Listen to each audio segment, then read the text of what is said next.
Good morning, and welcome to Horizon Unitarian Universalist Church. I am the Reverend Laura Brandis, minister of this congregation, and I welcome you to online worship. I also welcome the Reverend Rob Moore, who is Horizon's affiliated community minister. He is leading worship this morning and bringing us a message about story, which is May's theme. So this is one last chance for you to reflect on the theme of story. Come at 11:30 for our virtual coffee hour, and you can reflect with Reverend Rob and reflect on the message, reflect on this theme one more time. Here is this week's one thing you can do.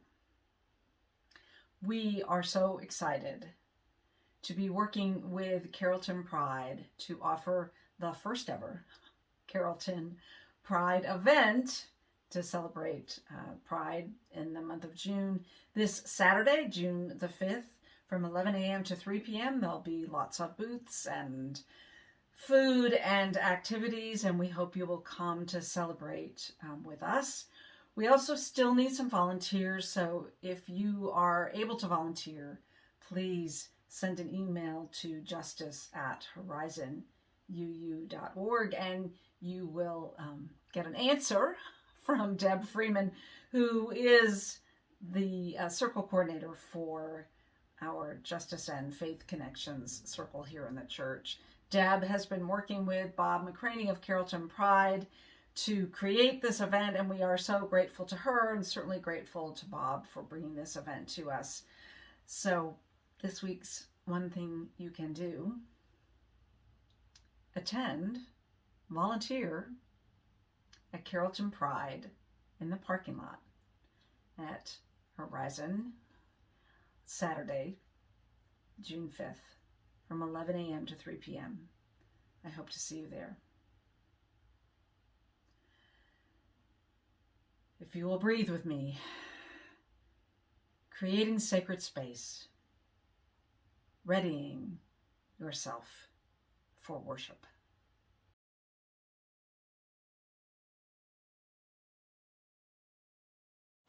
Good morning. I'm Laura Wooten, your worship associate today. And I light this chalice this morning.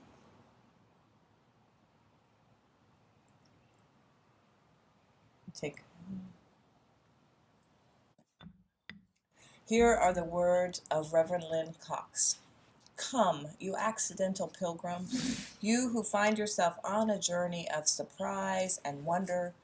Come, you who emerge into this place as an act of liberation.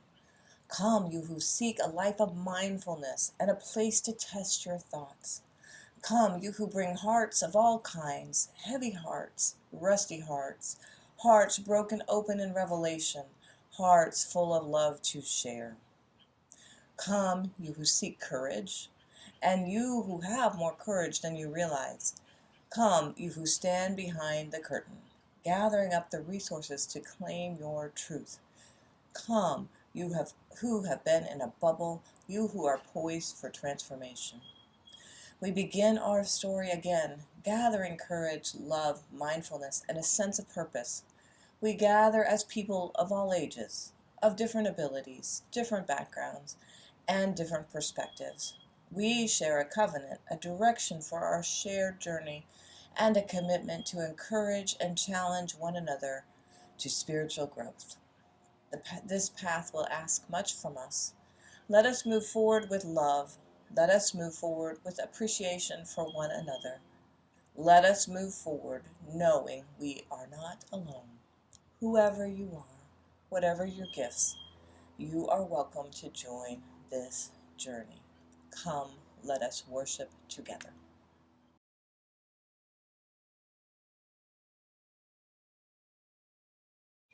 Please join me in the affirmation. Love is the doctrine of our church. The quest for truth is its sacrament, and service is its prayer. To dwell together in peace, to seek knowledge and freedom, to serve humanity in harmony with the earth. Thus do we covenant together.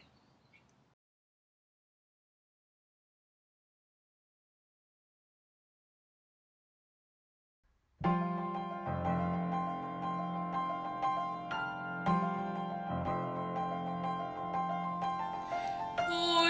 has come, arise and greet the day.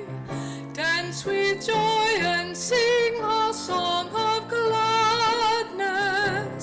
The light of hope shines upon each face. May it bring faith to guide our journey home.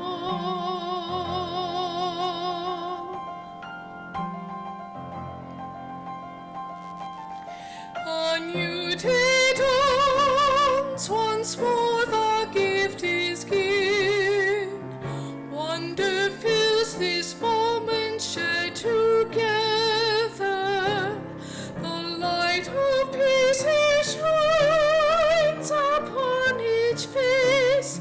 May it bring faith to guide our journey home.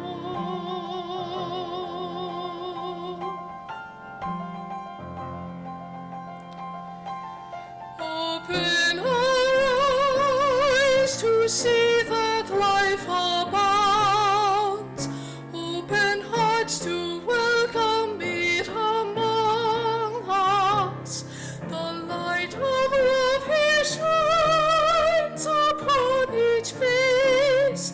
May it bring faith to guide our journey home.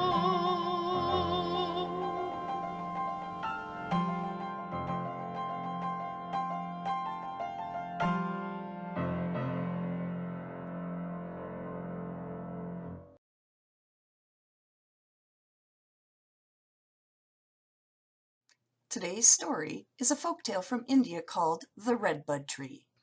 Once upon a time, 4 young princes heard a story about a certain wonderful tree called the redbud tree.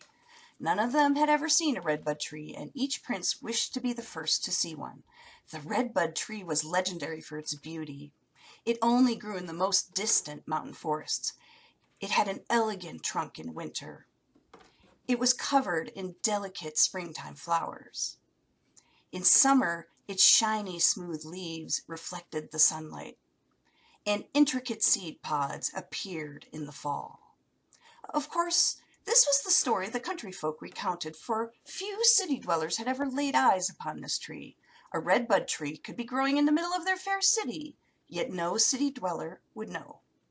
So one day the eldest prince asked the driver of the king's chariot to take him deep into the woods where the tree grew. The driver had grown up in the mountains and knew the location of a stand of redbud trees, and took his young master there. It was still very early in the spring, and the tree had no leaves nor buds. It was black and bare like a dead tree. The prince could not understand why this was called the redbud tree.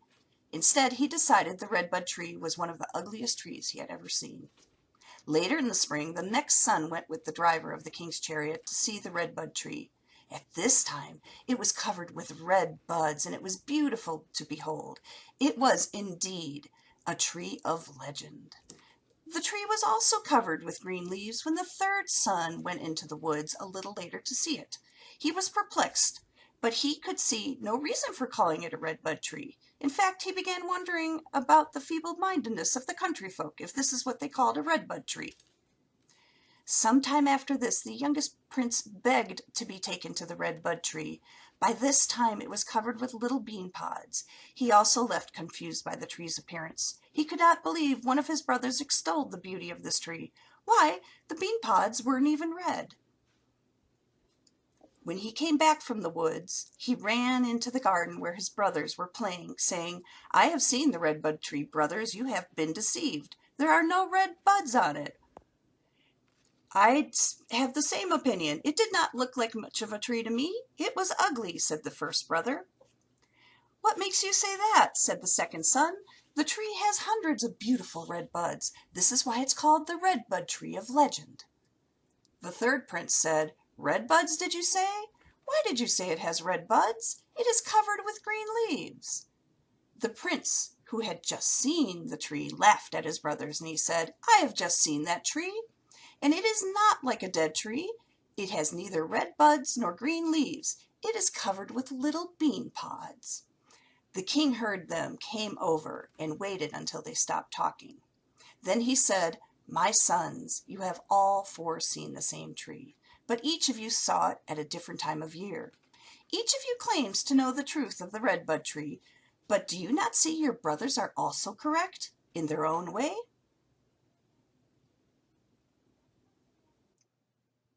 You may have your own truth, but none of you have the truth because you have not seen the tree in every season. It is important for you to learn that you are limited by your own experience and should be open to hearing the views of others."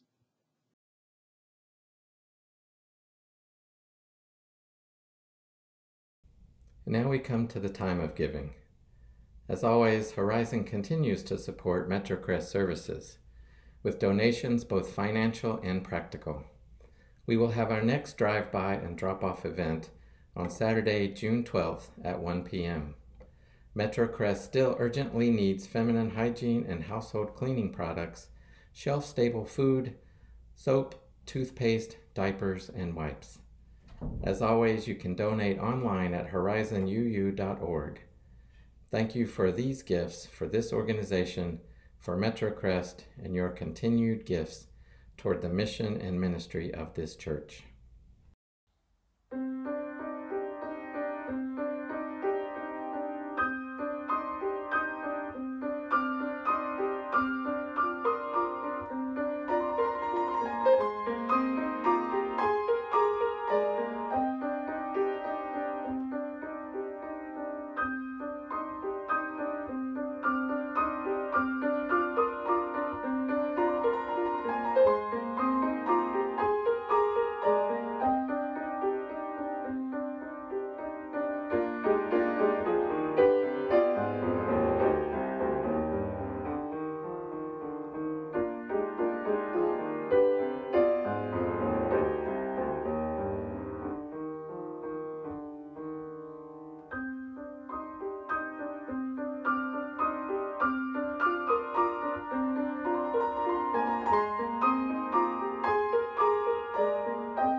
Love is the doctrine, the teaching of this church, and it is with this principle that we are present with one another through our joys, sorrows, and especially in the way these things tend to arrive all at once in one tangled blessing we call life.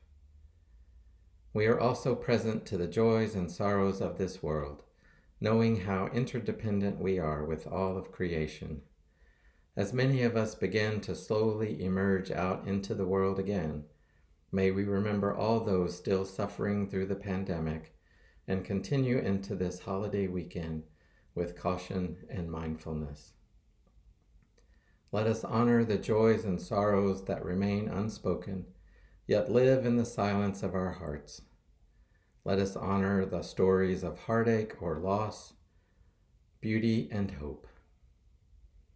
For all those places that need forgiveness, may forgiveness be given and received. For the division of our nation, in our families, and in our lives, may we be restored to a new wholeness. And for the many blessings of our lives, may our hearts be overcome with gratitude. As I light this candle,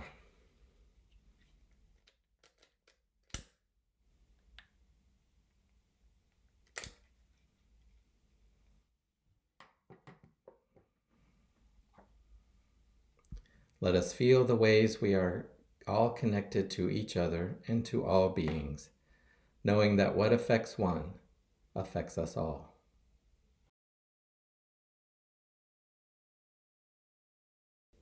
Now I invite you to join together in this time of prayer, meditation, and silence. And today I offer this prayer by Mandy McGlynn.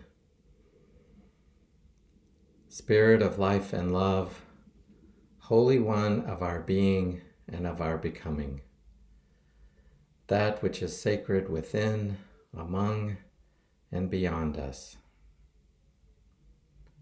We know so many stories about you, God, Lord, King, Father, Earth Mother, Great Spirit, Universe, Holy Parent, Divine Love, Deepest Longings, Covenanted Partner. We know stories about our country and its founding too, of the values we claim as a people. We have stories about those narratives, about how our values have and have not manifested in our reality. Blessed One, we also know so many stories about ourselves, some of them the same stories we tell about others, beautiful, ugly, simple, difficult, joyous, useful, worthless. Stories about who we are, what we know, and the potentials and impossibilities of our future. Stories about our purpose and the meaning of our lives. We have countless stories buried too deep in our souls for us to even recognize them. God of discovery, help us find the strength to excavate those buried stories. Let us lean on one another as we brush them off, hold them up to the light, and find their meaning and use. May our roots nourish us so that we may grow abundantly and flower into blessings for one another and the world. Above all, Holy Parent, sing us a gentle lullaby. In the trees and the wind, in the kind words of our neighbors, in the warmth of the sun and the sparkle of the snow, whisper to us the truest story you know, and sing it to us in notes that we can never unhear.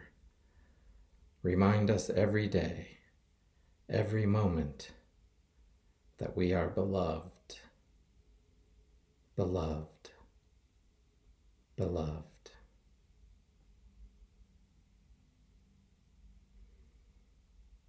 Now invite you into a brief moment of silence.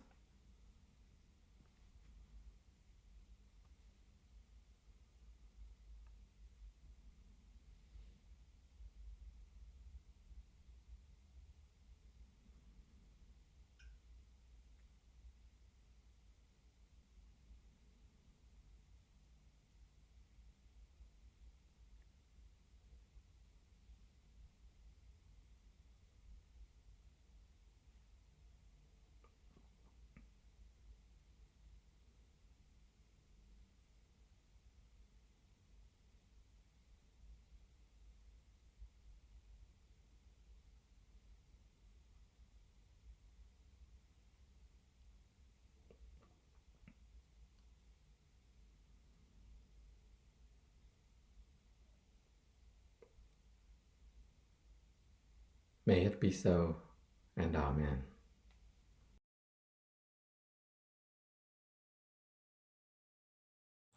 Telling by Laura Hershey.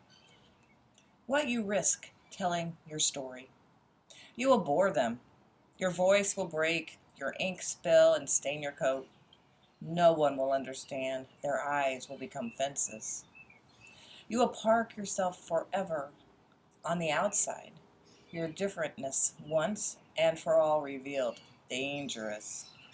The name you give yourself will become epithets.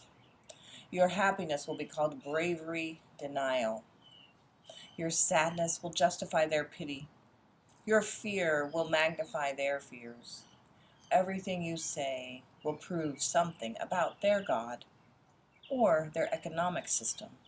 Your feelings that change day to day, kaleidoscopic, will freeze in place, brand you forever, justify anything they decide to do with you.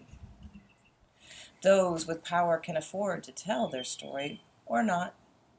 Those without power risk everything to tell their story and must. Someone, somewhere, will hear your story and decide to fight, to live and refuse compromise. Someone else will tell her own story, risking everything.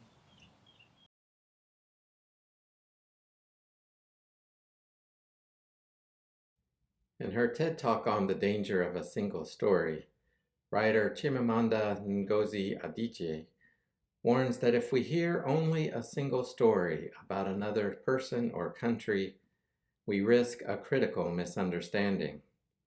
She goes on to tell a few stories of a college roommate making many assumptions about her when learning she's from Nigeria. Assumptions based on a single story presented in American pop culture and education. She tells of times when she herself made assumptions and mistakes about a person based on a single story told by her mother. As I listened to these stories, I couldn't help thinking about the efforts going on now across the country with state legislatures trying to ban or limit the teaching of critical race theory.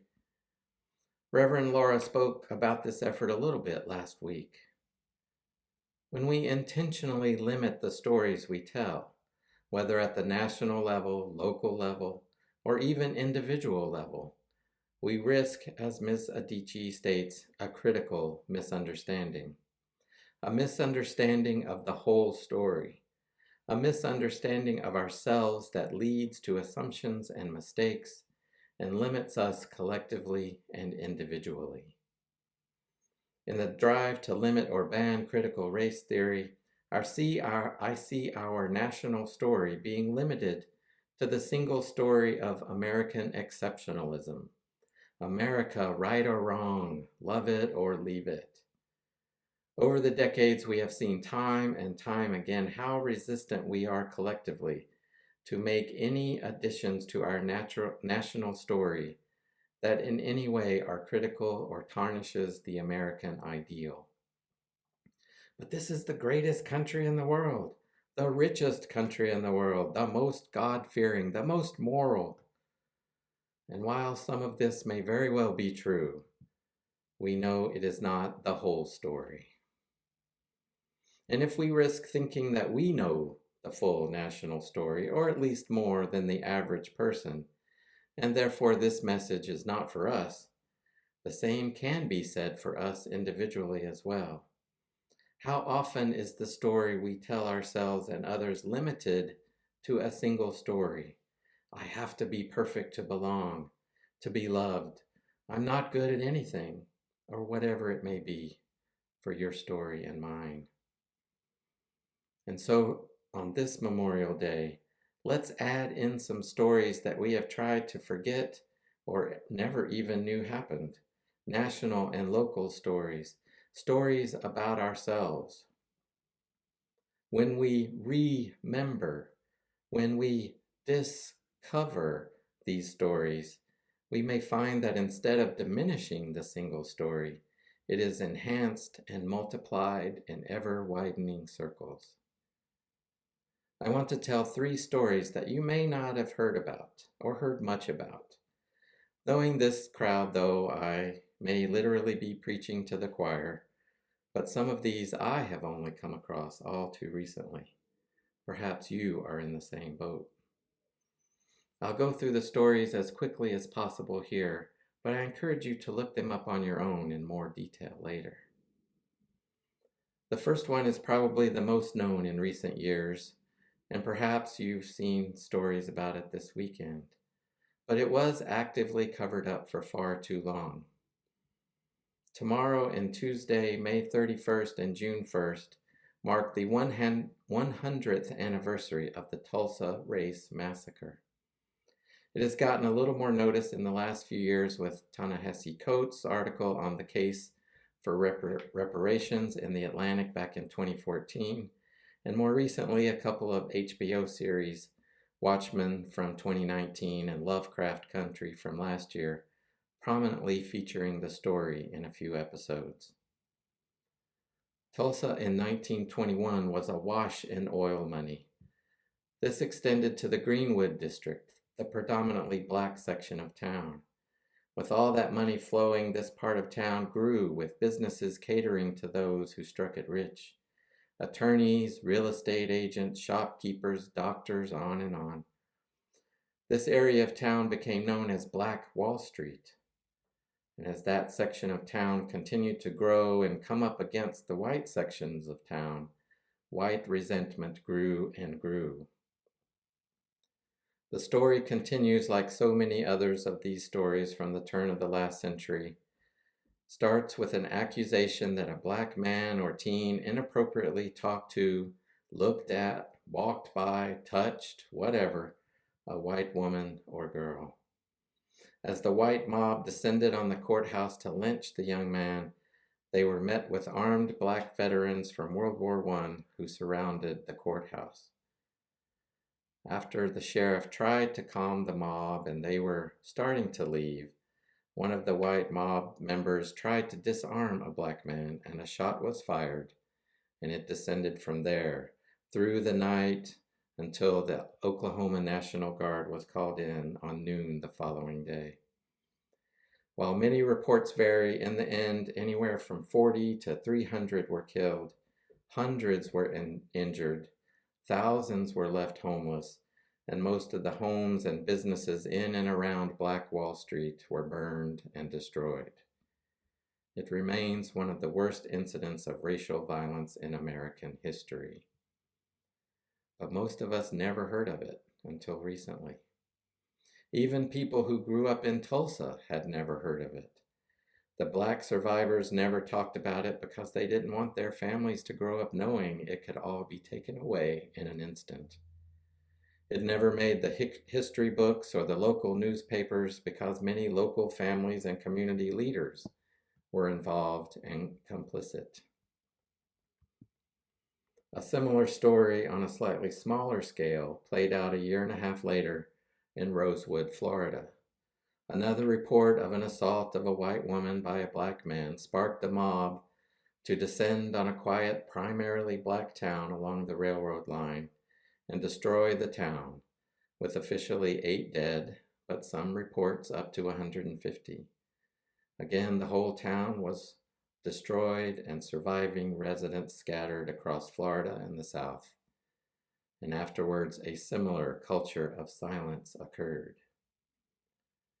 Both these stories resurfaced in the 90s, with the Rosewood story ending up with a 1997 movie, which even I, knower of every movie that has ever been released and every actor and creator in the credits, don't remember ever coming out. And even more amazing, a bill for reparations going through the Florida legislature and eventually passing, granting direct survivors $150,000, plus providing for a pool of $500,000 for those with ancestors of the massacre who owned property.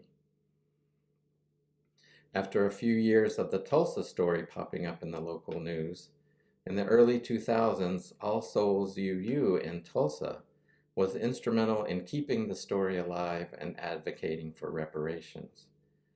While it was not as dramatic as the Rosewood settlement, they were able to raise more than $28,000 from the UUA's James Reeb Fund, from All Souls and other UU congregation members in the area.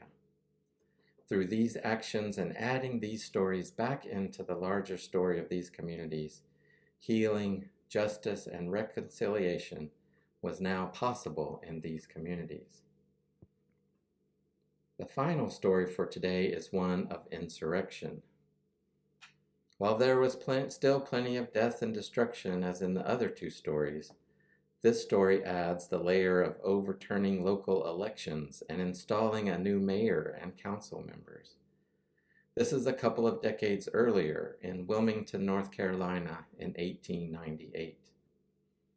In the years after the Civil War, as black men were allowed to vote, many smaller towns in the South ended up with more black voters than white voters. Wilmington was such a town that, similar to the other towns, became prosperous and independent with many black-owned businesses. The local leadership was made up of duly elected candidates from the biracial Fusionist Party, made up of black Republicans and white Populist Party members, who cooperated in state and local elections in the very late 1800s. After the election of 1898 in Wilmington, a group of Southern Democrats plotted to take over the duly elected biracial government and replace the leadership with their own all-white choices. With a mob of 2,000 rallied in support, they were able to oust the standing government. Still, the only successful insurrection in American history. Today, we may think of it more as another race massacre along the lines of the first two stories. With the new government in place, voter disenfranchisement was quickly enacted, and the Republicans and the Fusionists soon lost all political power. North Carolina has remained a mostly single-party state for the next 50 years, and we might say even beyond. Slightly different from the other two stories, it wasn't so much systematically forgotten or covered up as it was whitewashed and reframed as Southern Democrats rising up to do their patriotic duty to squash the Republican and carpetbagger corruptions. That might sound familiar. It was never about race, they said.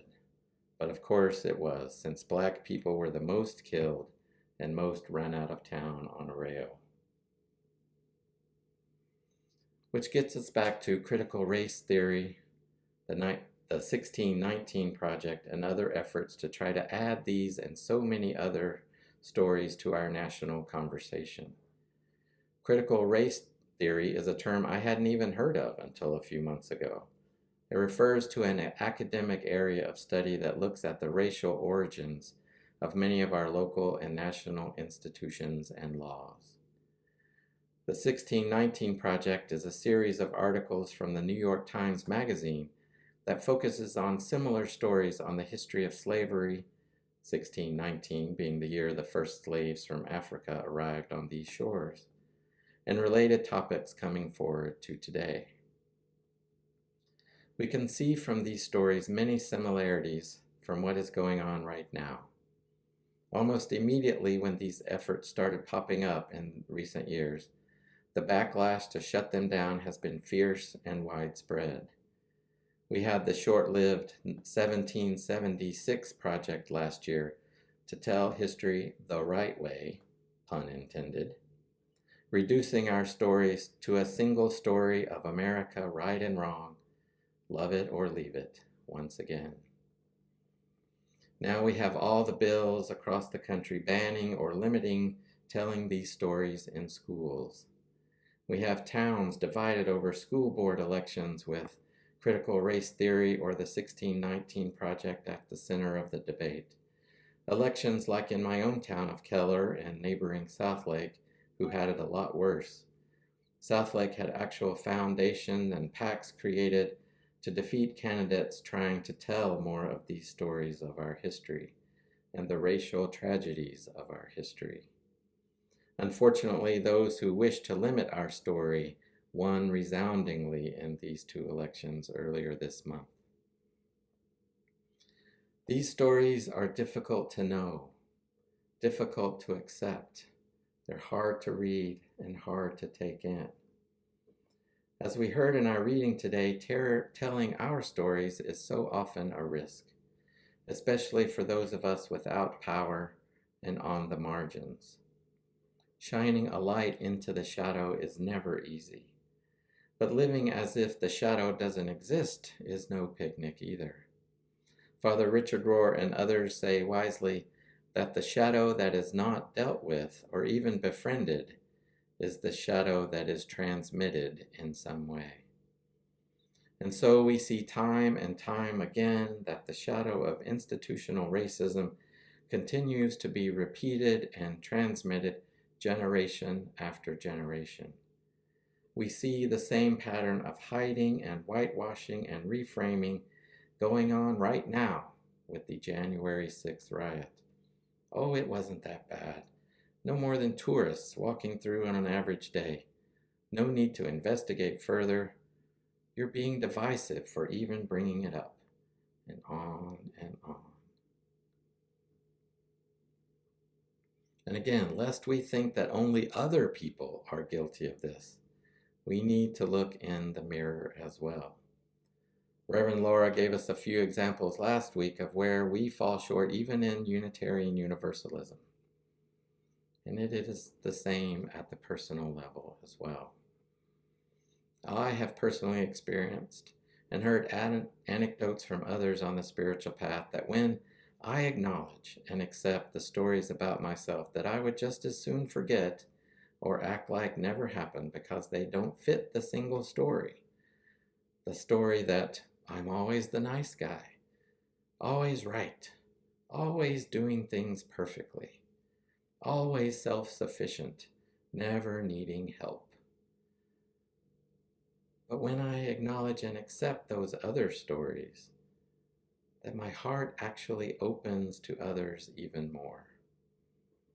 When I can accept these shadow parts of myself, the parts that have caused suffering in spite of my best efforts, the parts that live in fear and keep me limited, when I meet those stories at the door laughing and welcome them in, my heart grows, my compassion grows, my love grows. When I can share these stories with loved ones and still be accepted, still loved, still forgiven, that is the whole game right there. All that most of us ever crave, whether we realize it or not, unconditional love. When I get that unconditional love, it is so much easier to give it away to others. I can see the other with all their faults, so similar yet so unique, in all their beauty and aliveness. During the recent debate over the Texas bill seeking to ban critical race theory, one Texas state rep said this, based on her recent experience of studying critical race theory during her PhD program. We are making very real decisions about access to educational resources without even having a full understanding of what we're talking about. And I can speak to this because I literally spent 10 years getting a PhD in this, in which I have seen the opposite of what you're talking about happen. That compassion and love stem from this theory, stem from this research, and stem from the academic writings. Can you imagine letting all your stories in? All the shadow stuff you don't want to face? Imagine letting it in and still belonging, still being loved, because you are beautiful and you are loved. Can you imagine a national story that welcomed all of it in? A national story that included all the horrible acts we've perpetrated on the marginalized in our midst in the name of expansion, of profit, of comfort, and yet still being full of promise and potential, and so exceptional and beautiful at the same time. A community growing in healing and forgiveness, and the ever-widening circle of inclusion and belonging because we know where we've fallen way short and strive to never do so again. So let's keep telling the stories.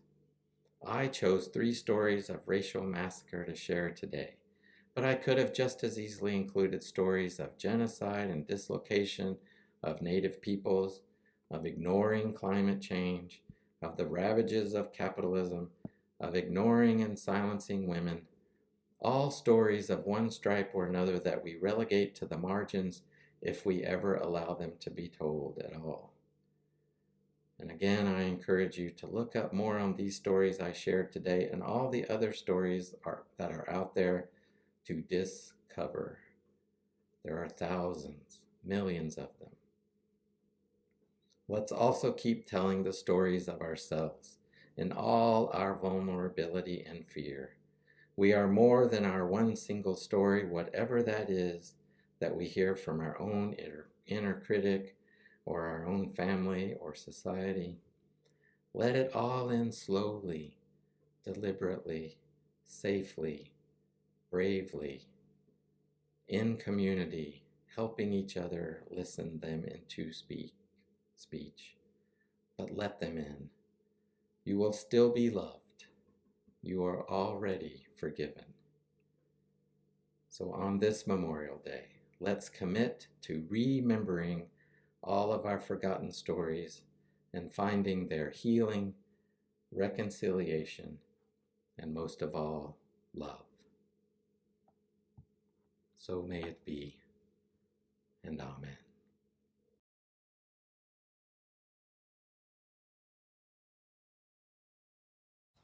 We extinguish this chalice, but not our commitment to our mission to welcome radically, love boldly, grow spiritually, and serve courageously. We carry this commitment in our hearts until we are together again.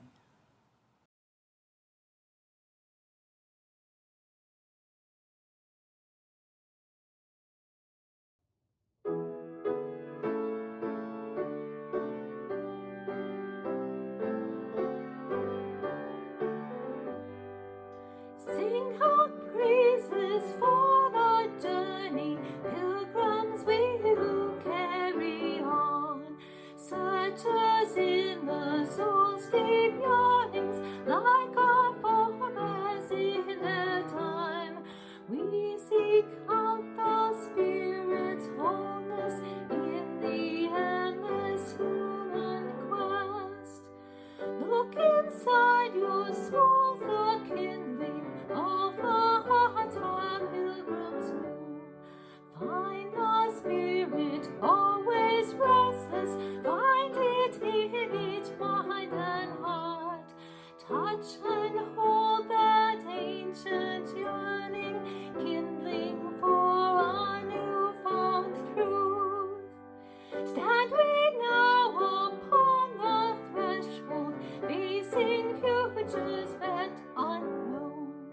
Hearts behind us, wayside hostel, built by those who knew wild roads. God, we hear their sacred embers carried in our minds and hearts.